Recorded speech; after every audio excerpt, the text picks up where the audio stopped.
पीक विमा वाटपाचा दुसरा टप्पा हा सुरू झालेला आहे. बुलढाणा जिल्ह्यामध्ये काल अनेक शेतकऱ्यांच्या खात्यावर पैसे जमा झाले आहेत. तसेच सोलापूर, उस्मानाबाद, जालना या जिल्ह्यातील शेतकऱ्यांच्या खात्यावर देखील उद्यापासून पैसे यायला चालू होतील. आता हे पैसे आलेत की नाहीत हे कसे चेक करणार, तर चला पाहू. मी बुलढाणा जिल्ह्याचं पाहिलं होतं, तर buldhana.nic.in वरती मी सर्च केलेलं आहे. सर्च बार मध्ये बघू शकता. तर ही वेबसाईट आहे बुलढाणा जिल्ह्यासाठी. तर त्यावरती क्लिक केल्यानंतर हे साईडची जी 3 लाईन आहे त्यावरती क्लिक करा. त्यावरती क्लिक केल्यानंतर योजना असं तुम्हाला दिसेल. योजनाच्या खाली अनेक योजना तुम्हाला दिसतील, मुख्यमंत्री वयोश्री असतील किंवा आणखीन कोणत्या. तर त्या योजनांमध्ये 3-4 नंबरला तुम्हाला प्रधानमंत्री पीक विमा योजना दिसते. तर त्यावरती तुम्ही क्लिक करा. त्यावरती क्लिक केल्यानंतर तुम्हाला पुढची पीडीएफ मिळायला सोपं आहे. तर ती पीडीएफ मिळाल्यानंतर कसं दिसेल तर ऐका.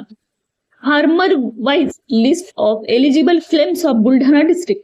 आता ही पीडीएफ तुम्हाला डाउनलोड करायची, खरीप हंगाम 2023 ची. तर ही डाउनलोड जशी कराल तसंच तुम्हाला पुढे तुमचं शेतकऱ्याचं नाव टाकायला लागेल, तुमचा क्रमांक टाकायला लागेल, अर्जाचा क्रमांक. तर ह्या 2 गोष्टी टाकून तुम्हाला तुमचा पीक विमा किती जमा झाला आहे हे स्पष्टपणे दिसेल. तर अशा पद्धतीने तुमचा पीक विमा आलाय की नाही हे तुम्ही चेक करू शकता. व्हिडिओ आवडला तर लाईक करा, चॅनलला सबस्क्राईब जरूर करा. हा योजना घरपोच हा मराठमोळा युट्यूब चॅनल तुमच्यासाठी आहे.